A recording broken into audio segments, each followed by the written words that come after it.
یہ سوال ہے کہ سجدہ صاحب کس وقت کرنا چاہیے اور کن چیزوں پر کرنا چاہیے، کس قسم کی غلطی لگے تو سجدہ صاحب ہے۔ تو یاد رکھیے سجدہ صاحب یہ قرات کی غلطی پر نہیں ہے۔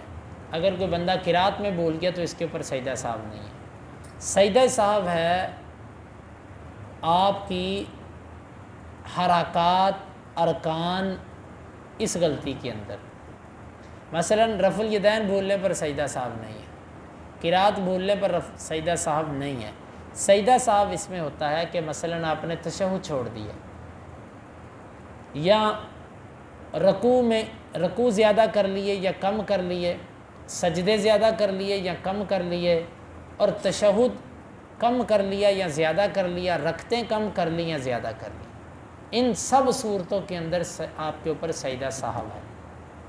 پھر اگر آپ سے سجدہ رہ گیا تو آپ کو پوری رکعت دوبارہ پڑھنی پڑے گی اور 2 سجدے صاحب بھی کرنے پڑیں گے۔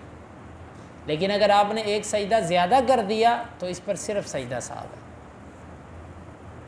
اسی طرح اگر آپ نے رکعتیں کم پڑھ لیں پھر آپ کو رکعتیں پوری بھی کرنی پڑیں گی اور سجدہ صاحب بھی کرنا پڑے گا۔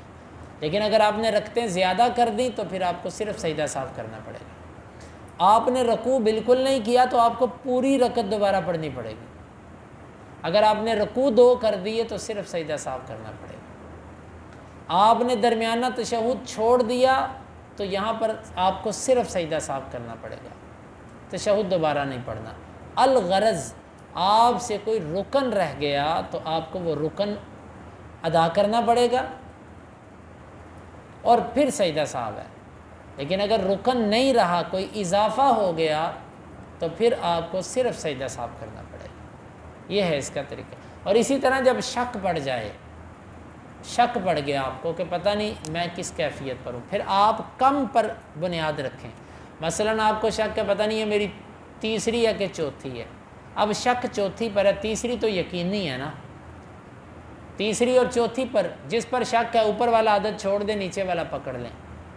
تو جب شک ہو تو آپ نیچے والی جو یقینی ہے اس پر بنیاد رکھیں، اور شک کی وجہ سے بھی آپ 2 سجدے صاحب کریں گے، یعنی شک ہونے پر بھی آپ کو 2 سجدے کرنے پڑیں گے۔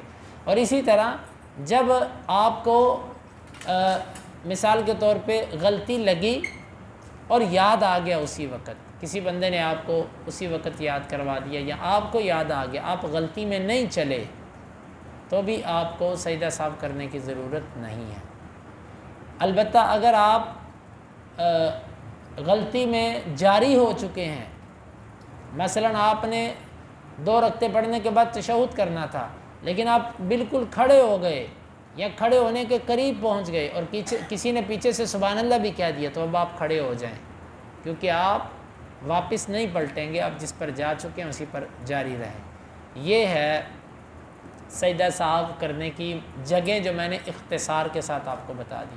اب سجدہ صاحب کرنا کس وقت ہے اور اس میں پڑھنا کیا ہے؟ سجدہ صاحب عام سجدوں کی طرح 2 سجدے کیے جائیں گے، اس میں عام تسبیحات کی طرح تسبیحات پڑھی جائیں گی، اس کی علیحدہ تسبیح نہیں ہے۔ سجدہ صاحب کے 2 مقامات ہیں، ایک مقام سلام پھیرنے سے پہلے، یہ بھی ٹھیک ہے، ایک مقام سلام پھیرنے کے بعد، سلام پھیر کے پھر سجدہ صاحب کریں، دونوں طریقے صحیح حدیث کی کتابوں کے اندر مذکور ہے۔ پھر جب آپ نے سلام پھیرنے کے بعد سجدہ کیا یا سلام پھیرنے سے پہلے سجدہ کیا، سجدہ صاحب کے بعد تشہد لازم نہیں ہے۔ بعض لوگ تشہد کرتے ہیں اور پورا تشہد پڑھتے ہیں، یہ لازم نہیں ہے، سنت طریقہ اس کا کوئی لزوم اس سے ثابت نہیں ہوتا، بس سجدہ صاحب کریں گے اور اس کے بعد سلام پھیر دیں گے۔ واللہ عالم بالصواب۔